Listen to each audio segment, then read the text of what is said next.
bringing sports, entertainment, and technology podcasts together. This is SPNT. Red vs. Red is brought to you by Stitcher Smart Radio.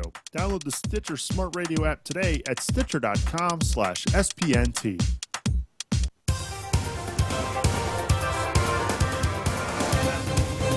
And it would help if I unmuted my microphone. What's happening, everybody? Welcome to episode 14 of Red vs. Red. Glad you could join us on yet another international break in the world of English, or really international football, I guess we should say. Episode 14 of the podcast coming at you alongside Mike Smith. I'm Nick Strubling. What's happening, Mike? How you been? I'm pretty good after the weekend, and just to be a little bit slightly pedantic, unfortunately, about it's not really an international break, more just a international inconvenience. Yes. It's midweek friendly time, and yeah, there wasn't really that much attention to the game. But I think we should probably dwell upon what happened during the game a bit later on in the podcast, though. Absolutely. Some interesting games across the board. I know on your side you weren't as happy. I know for me, I was quite pleased with the result this morning in Russia as the United States played very far away, very early in the morning here for us Americans. Don't forget, you can email us at redvsred@spnt.tv. You can give us a follow on Twitter at SPNT_Red vs. Red as we cover all things Manchester United and Liverpool FC here on Red vs. Red. We did not flip a coin, Mike, so I'll let you go first. How's that? Oh, just a default victory. Default victory. I give way to you. I think that makes it. What's that then? I don't even know. I've lost track. Lost track. Okay, then all right. I'll crack on. Yes, since we last broadcast across the world, Liverpool unfortunately went down to a 1-0 defeat to Andy Mikachkala in Moscow. Lassina Traore, the Ivory Coast centre forward, who stands at a height of 6'8", scored the only goal against what was a very young Liverpool team, notably Daniel Agger, Martin Skrtel, Luis Suarez, and Steven Gerrard didn't travel across Europe to Moscow for that game. They were instead left at home, allowed to rehabilitate for what was quite a key game against Chelsea in the Barclays Premier League. Just the implications of the Europa League tie. With Liverpool losing, they still remain second in the group thanks to Udinese's 3-2 loss at home to Young Boys Bern. At the moment, the group is like this. It's Andy Mikachkala on top with 7 points, Liverpool second with 6, then it's Young Boys of Bern with 6, then it's Udinese with 4. So at the moment, Liverpool are ahead of Young Boys by virtue of beating Young Boys in Bern earlier on in the competition. Liverpool's next game is at home against Young Boys, so hope a victory over the Swiss team probably should guarantee passage through to the next round. And then our final game is away at Udinese, so really we want to get the job done now, considering that Udinese beat Liverpool 3-2 at Anfield earlier on in the competition. Moving swiftly on, Sunday it was Battle of the Bridge, or as Liverpool versus Chelsea.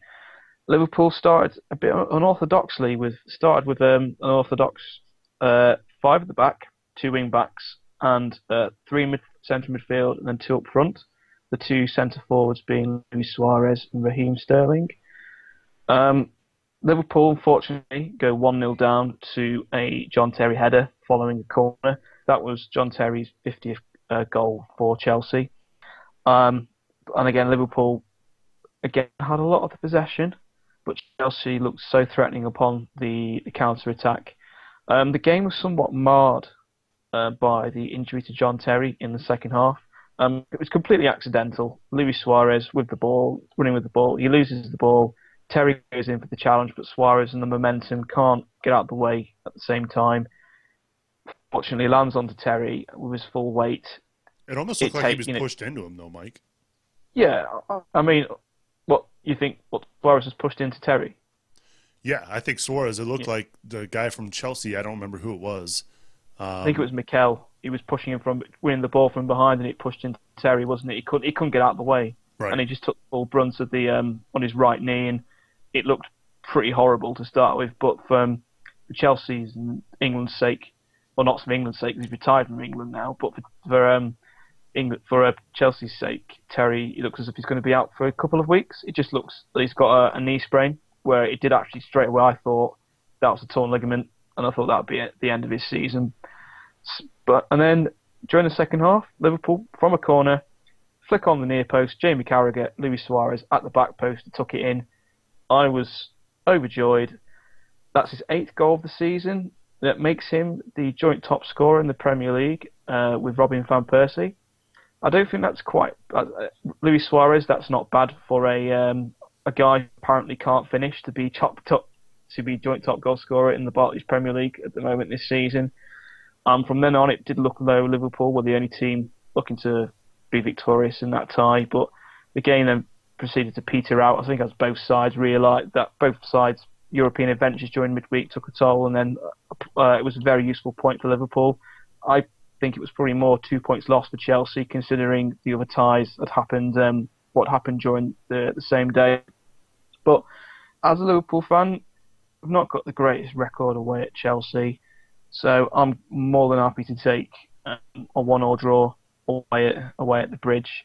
But some good performances by Luis Suarez, Raheem Sterling, who's looking as though he's going to be like the first name on the team sheet for years and years to come. Steven Gerrard, another fine performance on his 600 game for Liverpool. So a big congratulations to Steven Gerrard for reaching that milestone. He's only one of a handful of players now that has reached that milestone, but it's quite sad really because he's with the illustrious company, and unfortunately, it's like it's unfortunate he's probably arguably never going to win a title at Liverpool. But nevertheless, from what he has done at Liverpool, that's a magnificent achievement. Again, poor performances really. It was from Joe Allen, who's looking a bit jaded. I think that maybe you might be looking at a bit of a rest for Joe in the next couple of weeks. And I think Nuri Sahin again was a bit of a victim of the fact the pace of the Premier League is a little bit too much for him. I still think he's a bit of a work in progress. More alarmingly, the 3 at the back system, which Rodgers employed at the beginning, didn't appear to work. It was only when we resorted to our orthodox 4-4-2 we looked anything like taking the game to Chelsea. So it's going to be curious at this week's end game against Wigan Athletic at home what Brendan Rodgers is going to do. The onus is on Liverpool to beat Wigan. But in the last few seasons, Wigan have come away from Anfield with a point, and indeed last season they came away with all 3 points, and they played some terrific football towards the in that game as far as I remember. Hopefully Brendan Rodgers is going to hope for a much better run out this time, and it appears that Liverpool tend to play better against the smaller teams at home this season, as opposed to when they go away from home, they tend to struggle. So although I think we'll win, we probably won't. I'll be more than happy with a 1-0 win, with a 1-0 Luis Suarez shot into the corner. Hopefully, fingers crossed, that's what's going to occur. Again, this Wigan team is in a state of flux, as they usually are for the seasons. They can sometimes pick out some wonderful results, like away at Tottenham Hotspur where they won 1-0, and then they can get pretty much thrashed at home by Everton or by someone like Sunderland. So we don't really know what Wigan team's going to turn up, but we know they'll play some good football the way it's supposed to be played. Some more information coming out of Anfield this evening, some quite bit disturbing news. You probably mentioned that earlier on the season, weren't about Daniel Agger's contract. Well, it turns out that Raheem Sterling isn't tied to a long-term deal at Liverpool, and this information has been made public by his agent. No doubt to use as some sort of bargaining tool. In addition, it sort of leads and begs the question, why aren't we tying down these young players for the long term? Well, this had never happened at Manchester United. This had never ever occurred, but it seems to be a recurring theme at Liverpool Football Club. And I understand that, we want to buy low and sell high, but we shouldn't be looking to give any other team within the Premier League somewhat of a chance of being able to capture what, quite frankly, is one of the brightest talents in English football to come out of Liverpool for many, many years. In addition, some of the local newspapers in the Liverpool area have reported saying that Luis Suarez might be subject to a multi-million-pound transfer bid in January. The teams haven't been identified to say who that is at the moment, but there's some talk at saying Man City might be tempted to possibly put in a mega money bid in for him. Yeah, Nick, I'd probably say you're shaking your head there, but I would disagree. I don't think that there's any chance that Liverpool will do the same situation or rise with Torres, where you sell to one of your rivals. But it's not nice to hear that the star asset of your team could be subject to a multi-million-pound bid, and it'd be suicide. It'd be suicide Liverpool to sell him at this point in the season anyway. Sell him anywhere but City. Sell him anywhere. I don't think there's anywhere else in any club in the world that could afford him. Maybe Suarez? Barcelona. Yeah. I'm sure there's a club out there. Arsenal's got some money. But they won't spend it. That's the problem. They won't spend it. They won't spend it, but Liverpool will demand. I mean, they bought it for 22. There's no reason why they couldn't demand £50 million. I mean, they got £50 million for Fernando Torres. And Luis Suarez doesn't score as many goals as Fernando Torres. He's a better player. He scores more. Yeah. It's not even close, Mike. You've got me there. I think there will be clubs that would be interested in Suarez. I think the stigma of everything that went down with him a year ago may also play into things here, because from a PR standpoint, he's not exactly great. You know what I mean? But he could, provide a nice little punch in the arm as far as scoring you some goals when you need him to. There's also the stigma of the fact that Liverpool aren't looking like getting into the Champions League, and a player of his talent deserves to play at the highest stage. Mm. And, the longer Liverpool aren't involved in that tournament, you've got to say, I won't blame him looking to play at the top, at other clubs at the top of his game, but just not at any other club in England. Just not any other club in England. That would be fantastic. But yeah, you say about the stigma. I mean, he loves the fans, he loves the club, but the media over here don't like him whatsoever. I mean, you only have to go on Twitter to see when Liverpool are playing all the real, well, quite frankly, some of it is actual pure bona fide hate against Luis Suarez and against the club from time to time when we're not doing very well. Steve Cohen, take note. Do you know who Steve Cohen is? The name rings. It's ringing a bell. I'm not really sure. Well, Football Daily. Oh, okay. He used to be a podcast. Gotcha. We didn't know who he was, and then we saw a headline on the internet about him, what he'd been saying on his show about Liverpool Football Club. And I see his account on Twitter, and it's just, some of it's comical. He's an old Chelsea fan. He's based in the United States. He's very much, it's comical, some of the things sometimes, but hey, it just be the one that really worries me though is Raheem Sterling. At least like Suarez, he signed a new contract. The value's there. Right. If we're not tying down someone like Raheem Sterling, that's really bad. That's such bad management of the club. I mean, you've seen him play. He's so impressive. He's so strong on the ball. We're not capturing that value, and we're going to be left in a situation where his contract will be up in a year and a half. The value will be decreasing, yet the player will be getting better and better and better and better and better. I mean, the guy's an England international now as well. He won his first cap tonight, so congratulations to Raheem Sterling. So, my hopes for this week: Liverpool win, beat Wigan, and we hear some good news about Raheem Sterling being signed up to a long-term contract at Anfield. Also, coming into end of November and December time, January transfer window, there's been reports that in Holland that Danish midfielder Christian Eriksen is refusing to sign a new contract at Ajax. There's also a report that German midfielder Lewis Holtby is also refusing to sign a contract at Schalke 04, both of whom have been the past targets for Liverpool.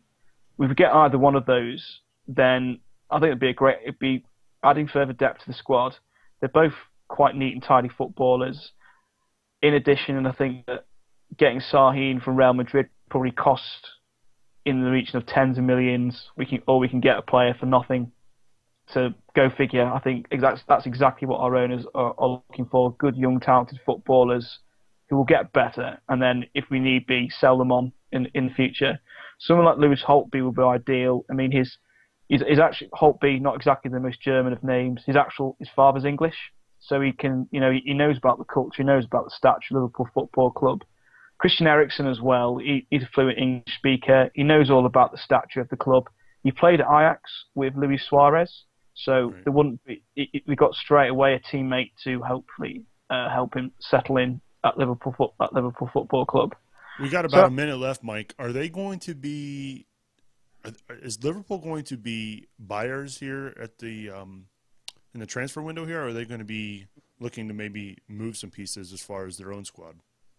Well, I don't think they'll be buyers at all. I think that they tend to do their business in the summer. The only time where they have done business in January was the acquisition of Luis Suarez and Andy Carroll, but that was because of the fire sale of Torres. Ajax had been dumped out of the Champions League, so they were quite prepared to sell Luis Suarez and Andy Carroll. Well, less said the better. But I don't think they'll buy anyone. I think what they'll do is they'll probably try and target players who, at the end of their contracts, and maybe start negotiations to buy in the start of the summer transfer window. There's no Euros this season. There's no World Cup, so we can concentrate fully on acquiring new players for the squad. They may indeed let some players go out on loan. Or there's talk of like Joe Cole going out back on loan to a team in the lower divisions or a team out in Europe. So I think anything. Players leaving rather than arriving at Anfield. All right, then. That's halftime here on Red versus Red. We're glad you could join us here on episode 14 of the podcast where we cover all things Liverpool and Manchester United. Mike took care of Liverpool in the first 15 minutes, and coming up, I'll talk about my beloved Reds from the city of Manchester coming up in just a bit. Just a reminder, you can email us at redversusred@spnt.tv. You can also give us a follow on Twitter at @SPNT_Red versus Red. We'd love to hear feedback, whether it's good or bad. You can also rate and review the show on iTunes. So if you get a chance, check us out there in the iTunes store. Just do a keyword search, Red versus Red. We're in the sports category. We'd love to hear your feedback. Mike, do we have any shout-outs for this week? I don't have any shout-outs at all. Just a general congratulations to Steven Gerrard, Raheem Sterling getting their first England caps. Also, congratulations to Wilfried Zaha, got his first England cap. He plays for Crystal Palace, who are my wife's team. So I think it's only fair to give him a bit of a shout-out. He's only 20 years old, made his full debut tonight for England. He's been wonderful for Palace in the Championship this season. So I'd like to big up, the players from the lower divisions. And also, I think, should we quickly on about England tonight? Sure, why not? Let's do it.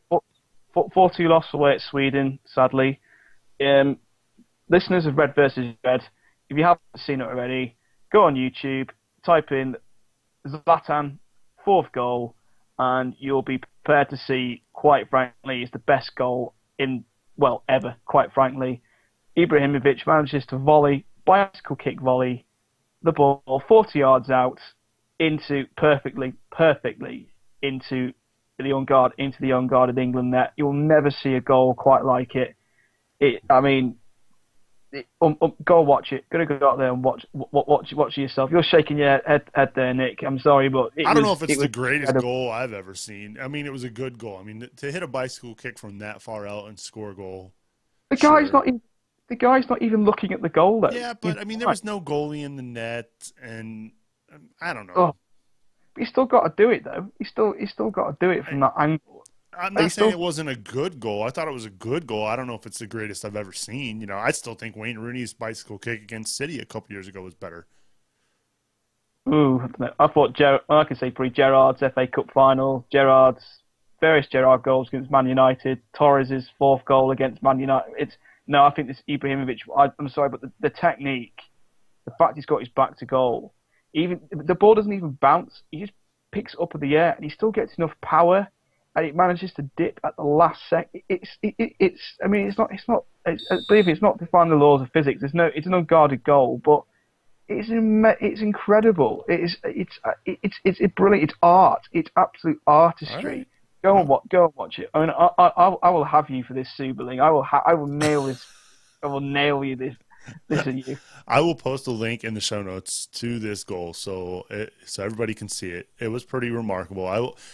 Again, great goal. I don't know, greatest ever. That is a little bit more debatable. All right, so now we're in the second half of Red versus Red, and this is where we're going to cover Manchester United with yet another come from behind. Managed to get 3 points from a losing position yet again, this time down 2-0 in the second half against Aston Villa, destined for relegation, who, by the way, now I believe is just outside of the bottom three. I could be wrong about that, but I thought that I did see they were out of the bottom three. We can confirm that a little bit later. But again, to come back down 2 goals late or early in the second half. Villa scored relatively early after the halftime whistle.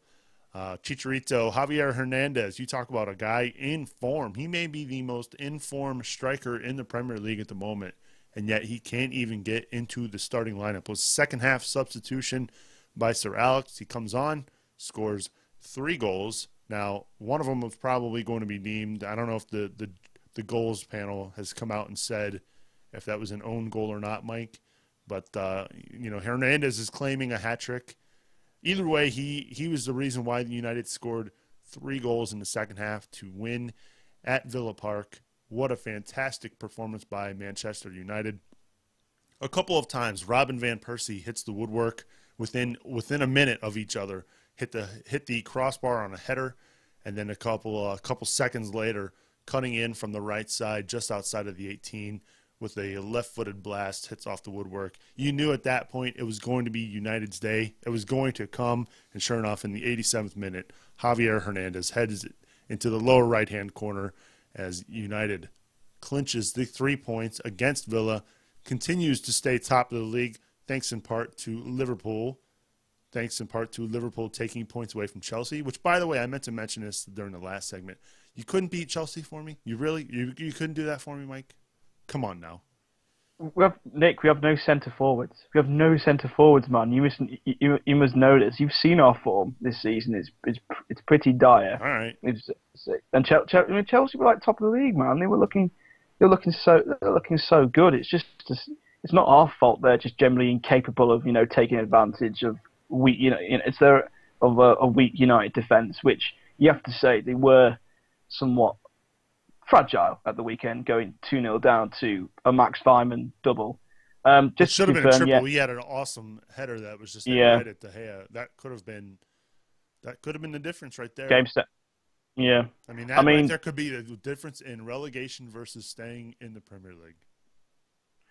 They're, just to confirm, they're outside the bottom 3 at the moment. The bottom 3 are QPR, Reading, and Southampton. Right?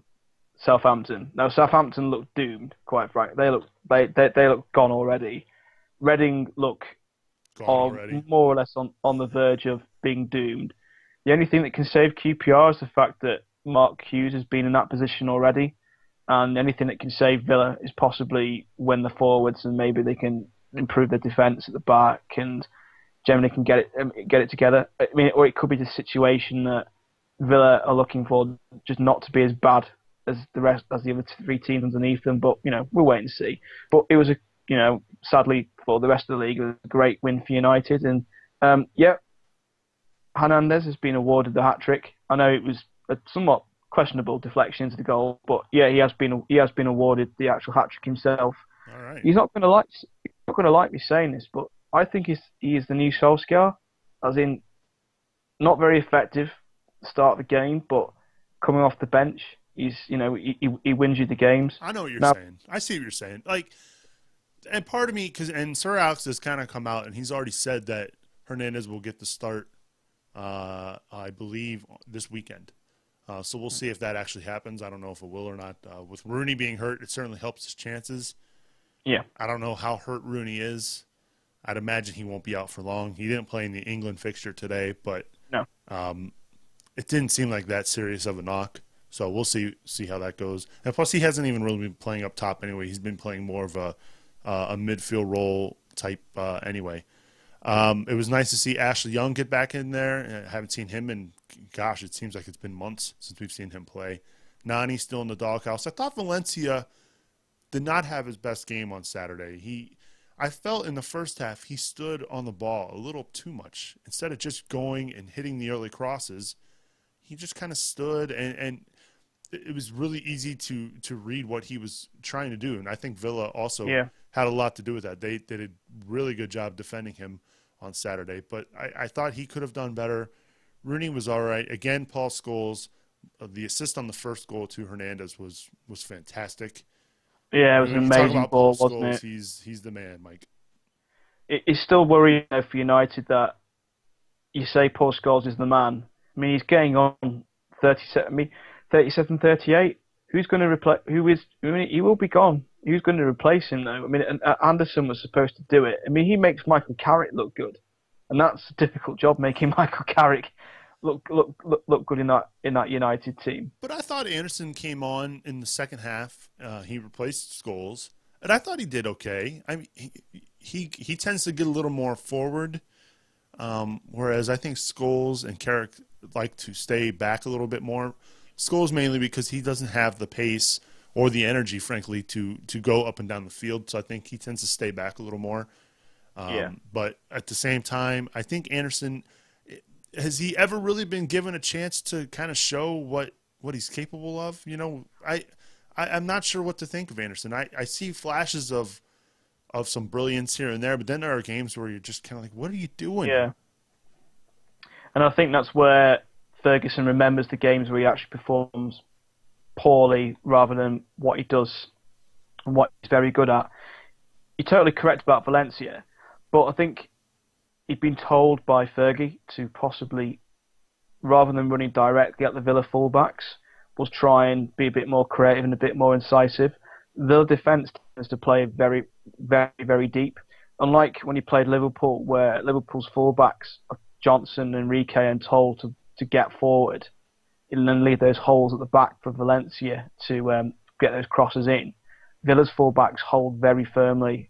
They stick a back four, and they don't go any further forward than, say, the halfway line. Therefore, it restricts the movement of Valencia. It was only when they made the change in the half-time where Ferguson knew how static that Villa defence was. Mm-hmm. And if someone like Hernandez with the movement and the deceptiveness, especially at set pieces, could take advantage at the back post. And I think that's where United won the game. It wasn't so much their actual performance on the day, it was more the decisions that were taken in the box, because really, it's 3 goals away from home, but I don't think United played that well. I really don't. I thought Scholes played well. I thought he was the only one who could. Hernandez, when he came on, could hold his head up high, but I don't think the team played well whatsoever against Villa. This is why I say he's like a Solskjaer, which is not a bad thing. Solskjaer won God knows how many trophies in his career, and he made a career of just coming off the bench. And Fergie loved him for that. He rewarded him with contract to contract, and he rewarded his loyalty. But I think Hernandez is that type of player where he can just change the game. He is 45 minutes. He needs a sniff of a chance, and he's in there, and it turns the game for United. It's a wonderful, wonderful weapon to have. So yeah, it'd be interesting to see what he's going to do at the start of this, in next week's game. Chris Smalling came back though for United. That was nice and welcome. Although he did get beat on the first goal, his ability in the air really showed. Because the last couple months, it's been scary when balls come in the air like that. Yeah, definitely. Noticeably, Welbeck scored tonight for England. He still can't get in the United team. What does he do? What does he do? I mean, he's getting in the England team by not playing, but is he happy to? Yeah, that's true. He seems to score international games rather. He seems to find it easier at international football than he does in the Premier League. Well, who does he have right now up top on the England squad to really to take his spot? But maybe Defoe. And even he can't even see time at Spurs. No. So that's why I think he seems more relaxed playing for the England squad because he knows he's the guy. He acts like I'm number one, and I know I'm number one, and he seems to revel in that, being at ease. But as we know in the Premier League, it's nothing like that. The stakes are so high that there's always a guy to take your place, and if he's not comfortable with that, then maybe it's time to maybe look to play elsewhere where he would be, the undisputed number one. I'm struggling to think where though. That's my only issue. I remember a couple of years ago when he was loaned to Sunderland, and he had a fantastic year there for the Black Cats. Did I get that right? That's right, the Black Cats. Yeah, he had a great year up there. But ever since he's been here at United, he looks awkward. Like he looks nervous. He doesn't look a United player, does he? No. And I'm glad he's on our squad, but you're right. I don't know if he's. I don't know. I'm having a hard time figuring it out where he stands in the pecking order. There's been a couple of players like that. I mean, Phil Neville strikes me as one of the obvious ones. I mean, Fergie rewarded him for his loyalty. Mm-hmm. But when a decent offer came in for him, he was more than happy to let him go. It's the same with Darren Gibson, both at Everton now. He was more than happy to let both of them go. And I wonder if you'll see the same thing from Welbeck. But I think what he'll do is he'll wait till Welbeck's maybe on the physical decline before allowing him to join another club. Because at the moment, you can't. Someone like for example, like a QPR or a mid-table team possibly couldn't afford the wages. But at the same time, he's reluctant to sell into a top team because the fact that he could hurt them. I wonder if Welbeck would be better suited off going abroad somewhere. But it's who's going to match his wages because he got a new contract to United, I believe. Just this year, I think, just this summer. So he'll be on be one of the top earners. Well, not the top earners, but one of the top earners at United. So it's who can afford to match his wages, and I don't think there's anyone really on the continent that would be prepared to make that investment in him. So I think he could well just be warming the bench at United for the next few years, but still getting in those England squads, which, it's not a bad deal. It's a short career. If you're going to get international recognition for doing least amount of work as possible, I'd have done it. That's true. Looking ahead to this weekend's fixture, ironically, the United just got done playing Paul Lambert's Aston Villa squad. He now goes to the former club of Paul Lambert's to Norwich City. A fixture in which last year United trailed late, ended up coming back and I believe getting a win at the death on a Ryan Giggs goal, which helped keep United up top in the Barclays Premier League. Unfortunately, we all know how that ended, but still it was a very exciting fixture there against the Canaries. And this time the tides have changed. Norwich is not the same club as a year ago. They did lose their manager. They still have Chris Hughton, who I think is an okay manager. You still have Chris Holt. Other than that, and then I don't know the name of their goalkeeper, but I think their goalkeeper is actually pretty good too. I can't remember. It's not Ruddy. It is Ruddy. It is Ruddy. Okay, I was thinking he was QPR. Who's QPR's goalie last year? Paddy Kenny. Okay. See, it's an E and ends with an E. I was close, but no, Ruddy's a good keeper. Chris Holt up top. Again, they led United last year in this fixture, and United ended up coming back and winning. I don't think that'll be the case this year. I think United win 3-0 against the Canaries. Yeah, I mean, Liverpool put Norwich quite easily to the sword in this game. Last year and this year. It's Grant Holt up front for Norwich. Yep. I think you said Chris. Did I say? Chris oh, Holt. yeah, you know what? I grew up with a friend named Chris Holt. That's why I said that. Grant Holt. I apologize. Holt. But it's okay. No need to apologise. Just a little mistake. Ruddy's a good keeper. They've actually got the reserve goalkeepers called Rudd, so it can that can be somewhat confusing as well. Yeah, Chris Hughton, he's an okay manager, but they're on a bit of good form at the moment, the Canaries. So I think it might be a bit more difficult than imagined, but I think United class will come through easily, and I probably won't. I'm going to go though for a 2-1 win. I still think that United defence is still quite weak, and I won't be surprised they go behind. But it seems to be like a recurring story this year, where at Liverpool, where at Villa, they always manage to come from behind and manage to get the win somehow. So I'll probably go for 2-1 United. 2-1 United. All right. That music means it's stoppage time, Mike. And taking a look here at the table, we mentioned Reading, Southampton, and QPR, the bottom three. Norwich sitting 15th, so they're only 2 spots behind your Liverpool squad there. Ooh. Yeah, I think they're going to be looking at our rear ends. I'm afraid for the rest of the season. I'm not particularly worried about them overtaking us. I think we've got quite a nice run of fixtures now for the next couple of weeks, so. I'm not worried at the moment. I think we're going to be absolutely fine now. I've got the faith. We played really well against Chelsea, and I think we may well have turned the corner and may well have. Hopefully, we're going to kick on now for the remainder of the season. Other results: Arsenal 3, Fulham 3. Ha ha ha ha ha to the Gunners. Losing, dropping points. Everton 2, Sunderland 1. Everton go behind, and then Fellaini takes over. Reading 0, Norwich 0. Bad result for Reading. Southampton 1, Swansea 1. Amazing Southampton didn't lose that game. Stoke 1, QPR 0. It was horrible. Don't ever game like that. Wigan 1, West Brom 2.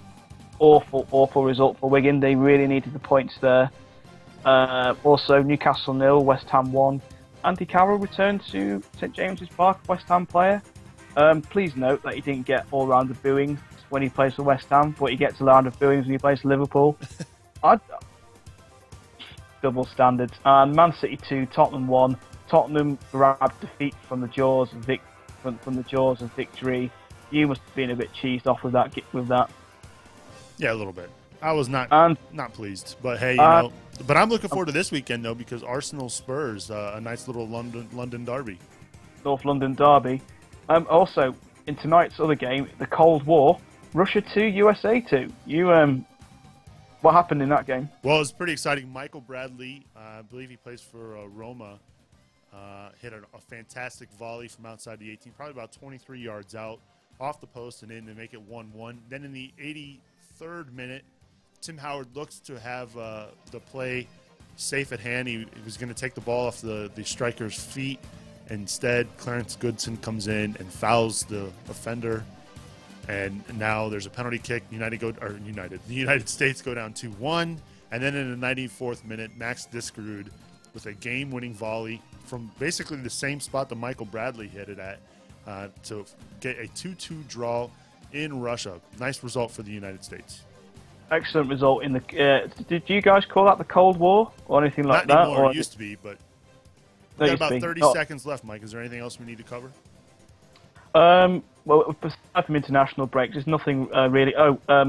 Bit of nastiness. Those charges against Mark Clattenburg, that nonsense following the end of the United game, all charges dropped. I wait to see what the FA and the authorities will do to the Chelsea players and for those who got themselves involved in a business they need not get involved in at all. Well said, Mike. That's going to do it for episode 14. For Mike Smith, I'm Nick Strubling for Red vs. Red. We'll see you next week.